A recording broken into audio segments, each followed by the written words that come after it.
నాకు ఈ అవకాశం ఇచ్చిన దేవునికి మొదటగా నా హృదయపూర్వకమైన వందనాలు తెలుపుకొంచున్నానండి.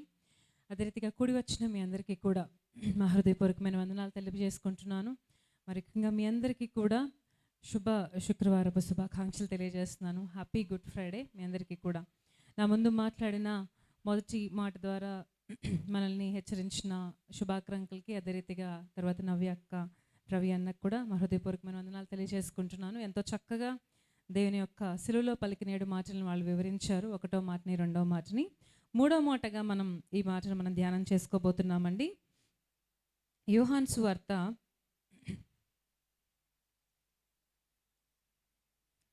19వ అధ్యాయం అండి. యోహాను సువార్త 19వ అధ్యాయము 26వ వచనం నుంచి నేను చదువుతున్నాను. యోహాను సువార్త 19వ అధ్యాయము 26వ వచనం. యేసు తన తల్లియు తాను ప్రేమించిన శిష్యుడును దగ్గర నిలుచుండుట చూచి, అమ్మా, ఇదిగో నీ కుమారుడు అని తన తల్లితో చెప్పాను. తరువాత శిష్యుని చూచి, ఇదిగో నీ తల్లి అని చెప్పాను. ఆ గడియ నుండి ఆ శిష్యుడు ఆమెను తన ఇంట చేర్చుకొనెను. ఇది సిలువలో యేసు ప్రభువారు పలికిన 3వ మాటగా మనం ధ్యానిస్తున్నామన్నమాట. ఈ మాటకి ఎంతో ప్రాధాన్యత ఉంది. ఎందుకనంటే మనం యేసు ప్రభువారి తల్లి మరియ గురించి మనం గుర్తు చేసుకున్నప్పుడు, ఆవిడ లోకరక్షకుడైన ప్రభువుని ఆమె గర్భం ధరించి ఈ లోకంలో మానవ రూపిగా ఆవిడ జన్మనిచ్చింది. యేసు ప్రభువారికి ఒక లోకరక్షకుని మోయటం, కన్యగా ఉండగానే గర్భవతి అయి జన్మనివ్వడం ఎంత కష్టమైన విషయమో, అదే రీతిగా తన కన్నుల ఎదుట, అంటే తన కళ్ళ ముందు తన బిడ్డ అంతగా శిలువ శ్రమను అందడం, అంత శిలువ శ్రమని భరించటం, చనిపోవడం అనేది చాలా కష్టమైన విషయం కదండి. ఎవరికైనా తల్లిదండ్రులకి వారి కళ్ళ ముందే వాళ్ళ పిల్లలకి ఏదైనా జరుగుతుంటే తట్టుకోగలరంటారా? మనం చిన్న దెబ్బ తగిలితేనే మన పిల్లలకి టెన్షన్ పడిపోతుంటాం, అమ్మో ఇలా జరిగింది ఏంటని చెప్పేసి. కానీ మరియ గురించి ప్రత్యేకంగా చెప్పుకోవాలి ఈ సమయంలో. ఆవిడకి ఎంత నిబ్బరమైన మనసుని దేవుడు ఇచ్చాడో చూడండి. అందుకే గొప్ప రక్షకునికి తల్లిగా ఆవిడ ప్రపంచంలో ఎన్నుకోబడింది.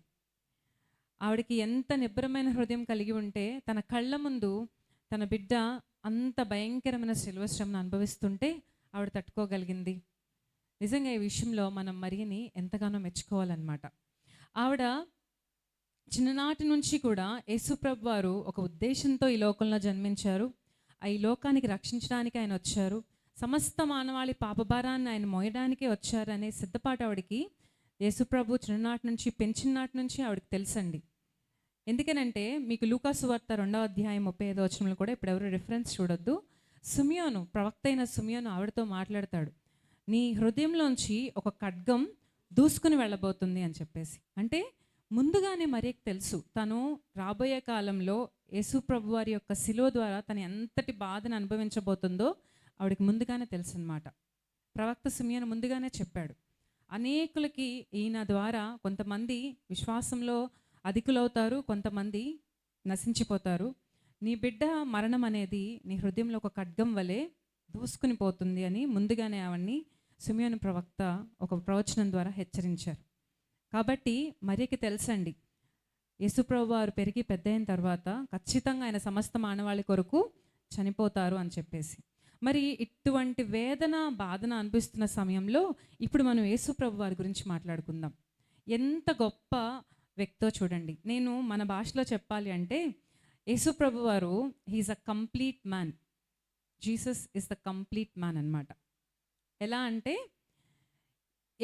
మనకి ఒక వచనం తెలుసు, తన శిష్యులతో ఏమని చెప్పారంటే, ఎవరైనా నన్ను వెంబడింపకోరిన యెడల తను తాను ఉపేక్షించుకొని తన సిలువని ఎత్తుకొని నన్ను వెంబడించాలి అని చెప్పేసి అన్నారు ఒక సందర్భంలో. అంటే ఏంటి? కుటుంబాన్ని వదిలి, భార్య బిడ్డలను వదిలి, తల్లిని వదిలి, తల్లిదండ్రులను వదిలి వారు యేసు ప్రభువుని వెంబడించాలి అని చెప్పారు. అది ఖచ్చితంగా ఆయన విషయంలో నెరవేరింది. ఆయన సమస్తాన్ని వదిలిపెట్టి, ఆయన సమస్త మానవాళి కొరకు ఆయన సిలువను ఎత్తుకొని ఆయన దాన్ని మోసుకుంటూ వెళ్ళారు. అదే సందర్భంలో యేసుప్రభు వారు ఎప్పుడూ కూడా కుటుంబాన్ని నిర్లక్ష్యం చేయలేదన్నమాట. మరి అంత వేదన అనుభవిస్తూ, అంత బాధలో ఉండి కూడా యేసుప్రభు వారు ఎవరిని గుర్తు చేసుకున్నారండి? తల్లిని గుర్తు చేసుకున్నారు. అంటే తన తల్లి బాధ్యతని ఎవరికైనా అప్పచెప్పాలనుకున్నారు. నేను వెళ్ళిపోతున్నాను, మరి నా తల్లిని ఎవరు చూసుకుంటారు అంటే సహజంగా మన వాడుక భాషలో మాట్లాడుకుంటే యేసు ప్రభు వారు కుటుంబాన్ని ఎప్పుడు కూడా నిర్లక్ష్యం చేయలేదన్నమాట. అంటే ఎలా అంటే ఒక మంచి సాక్ష్యం కలిగిన కుటుంబం కంటే మనం సమాజానికి ఇవ్వగలిగిన గొప్ప సందేశం ఏదీ లేదండి ఈ ప్రపంచంలో. అంటే ఏంటంటే మన కుటుంబం మనం క్రైస్తవులుగా ఉన్న మనం క్రైస్తవులుగా గుర్తించబడ్డ మనం ఒక ఆరోగ్యకరమైన కుటుంబ మన సంబంధాలను కొనసాగిస్తుంటే అంతకంటే గొప్ప సాక్ష్యం మన సమాజానికి ఏమీ కూడా ఇవ్వాల్సిన అవసరం లేదు. మన కుటుంబాన్ని చూసి ఇది క్రైస్తవ కుటుంబం రా, వాళ్ళందరికీ ఇంత ప్రేమ విలువలు కలిగి ఉన్నారు, ఒకరి పట్ల ఒకరు అంత బాధ్యత కలిగి ఉన్నారు, పర్ల విషయంలో కూడా సమాజం విషయంలో కూడా ఎంతో బాధ్యతగా మెలుగుతున్నారు అని యేసు ప్రభు వారు ఖచ్చితంగా ఈ 3వ మాట ద్వారా సిలువలో అదే చూపించారనమాట.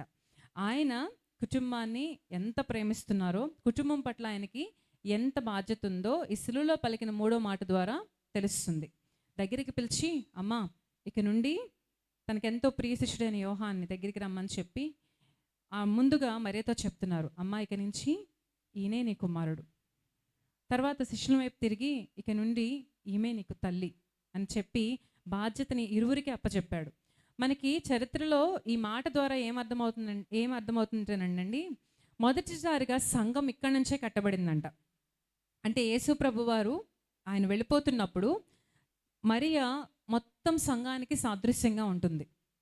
ఆ సంఘం బాధ్యతల్ని తన శిష్యులకి అప్పచెప్పి వెళ్ళారనమాట. అంటే ఏంటి, సంఘం అక్కడి నుంచే కట్టబడ్డం మొదలైంది అని మరొక వృత్తాంతం దీనికి. అంటే యేసు ప్రభు వారు తను సిలువలో మరణిస్తూ కుటుంబానికి అత్యధికమైన ప్రాధాన్యతనిస్తూ మరోపక్క సంఘం ఏ రీతిగా కట్టబడుతుంది, ఇక్కడ ఈ 3వ మాటలో మనకు కల్పించేది ఏంటంటే ప్రేమ, అదే రీతిగా బాధ్యత.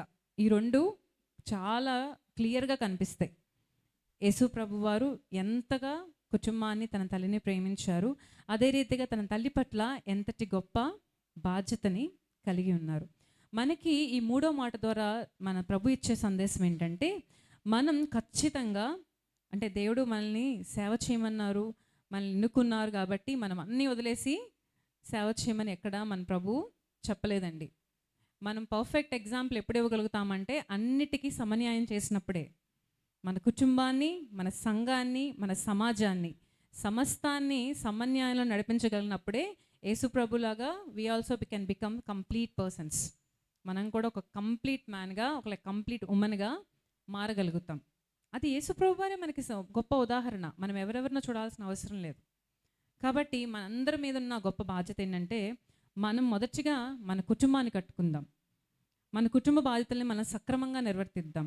ఆ తర్వాత సమాజానికి, సంఘానికి ఒక గొప్ప మాదిరికరమైన జీవితాన్ని జీవిద్దాం. మనకి సిలువలో యేసు ప్రభు వారు పలికిన ఈ 3వ మాట ద్వారా అర్థం అదే కనిపిస్తుందండి ఇక్కడ. అంతేకాకుండా ఈ పలికిన మాటల్లో మొదటి మాటలో ఆయన హింసించిన వారిని సైతం క్షమించగలిగే గొప్ప మనస్సు, అదే రీతిగా 2వ మాటలో ఎలాంటి వ్యక్తికైనా సరే క్షమాపణ ఉంది, దేవుని రాజ్యం ఇవ్వబడుతుంది అనే ఒక గొప్ప ఆదరణ.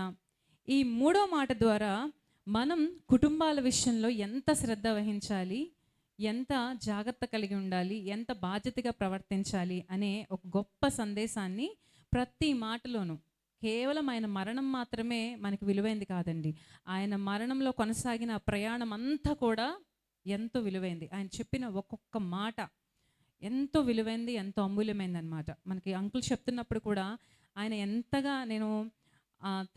అంకుల్ అంతగా తను సెన్సిటివ్ అయిపోయి చెప్తున్నప్పుడు నిజంగా ఆ బాధని నిజంగా ఎంత అనుభవించుంటారో కదా. చెప్తున్నప్పుడే మనం తట్టుకోలేకపోతున్నామంటే సిలువలో ఆయన ప్రయాణం ఇంకెంత భయంకరంగా సాగుంటుందో కదా, ఆయన ఎంత శ్రమను అనుభవించుకుంటారో కదా. కానీ ఎక్కడా కూడా ఆయన అంత శ్రమను అనుభవిస్తున్నప్పటికీ ఆయన ఇవ్వవలసిన బాధ్యతలు, ఆయన అప్పచెప్పవలసిన బాధ్యతలు, ఆయన చేయవలసిన పనులు ఏవి కూడా ఎక్కడ ఆయన నిర్లక్ష్యం చేయలేదు. ఒక్కొక్కటిగా ఒక్కొక్క మాట ద్వారా ఆయన అందరికీ బాధ్యతలు అనేవి అప్పచెప్పేశారనమాట. మరి ఇంత గొప్ప దేవుని కలిగి ఉన్న మనకి 3వ మాట ద్వారా దేవుడు చెప్తున్నది ఏంటంటే అందరం కూడా ఇదే గుర్తుపెట్టుకున్నామంది, ఆరోగ్యవంతమైన క్రైస్తవ కుటుంబం ద్వారా ఒక మాదిరికరమైన సందేశాన్ని మనం మన సమాజాలకి, మన సంఘానికి ఇద్దామన్నమాట. ఎందుకంటే మొదటిగా మన కుటుంబంలో మన బిడ్డలకి, మన యజమానులకి, అదే రీతిగా మనకి సమస్తమైన ప్రాధాన్యత దేవుడు మనకిచ్చాడు. కనుక దాని ముందు మనం సర్చ్ చేసుకుని సంఘానికి ఒక గొప్ప సందేశాన్ని దాని ద్వారా ఇవ్వాలని దేవుడు మన నుంచి కోరుతున్నాడు. ఈ సమయంలో ఈ మూడో మాట ద్వారా దేవుడు ఈ రీతిగా మాట్లాడిన దాన్ని బట్టి మరొకసారి అవకాశం ఇచ్చిన దైవజనులు కూడా హృదయపూర్వకమైన వందనాలు తెలుపుకొంచు నేను ఈ సమయాన్ని ముగిస్తున్నానండి. చిన్న ప్రార్థన. ప్రేమగల తండ్రి, ఈరోజు ఈ మూడవ మాట ద్వారా మా జీవితంలో, కుటుంబ విషయంలో మా బాధ్యతలేంటి, సమాజంలో మీరు మాకు ఇచ్చిన బంధాల పట్ల మేము ఎలాంటి బాధ్యతాయుతంగా ఉండాలో మీరు సిలువలో పలికిన మాట ద్వారా, సిలువలో భయంకరమైన వేదన మధ్యన, శ్రమ మధ్యన ఉన్నప్పటికీ తల్లిని విడిచిపెట్టకుండా తల్లిని గురించిన బాధ్యతను మీరు వహించారు. మీలో ఉన్న ఆ గొప్ప దైవత్వం, మానవత్వాన్ని బట్టి మీకు కృతజ్ఞతలు చెల్లిస్తూ, మేము కూడా క్రీస్తు యేసు కలిగిన ఆ గొప్ప మనసు కలిగి కుటుంబ విషయాల్లో, సమాజ విషయాల్లో, పరిచర్య విషయాల్లో మేము నడుచుకోవడానికి బలపరచవలసిందిగా, వినుచున్న ఈ మాట ప్రతి ఒక్కరి జీవితాలకు దీవెనగా, ఆశీర్వాదంగా మీరు మార్చినందుకే స్తోత్రాలు చెల్లిస్తూ, నీ కుమార్తెను ఇంకను బలపరిచి వేవేలకు ఆశీర్వాదంగా రాగల దినాల్లో వాడుకోమని యేసు నామం పేరట ప్రార్థించి వేడుకుంటున్నాం తండ్రి. ఆమెన్. ఇప్పుడు గట్టిగా చప్పట్లు కూడా అప్రిషియేట్ చేద్దాం.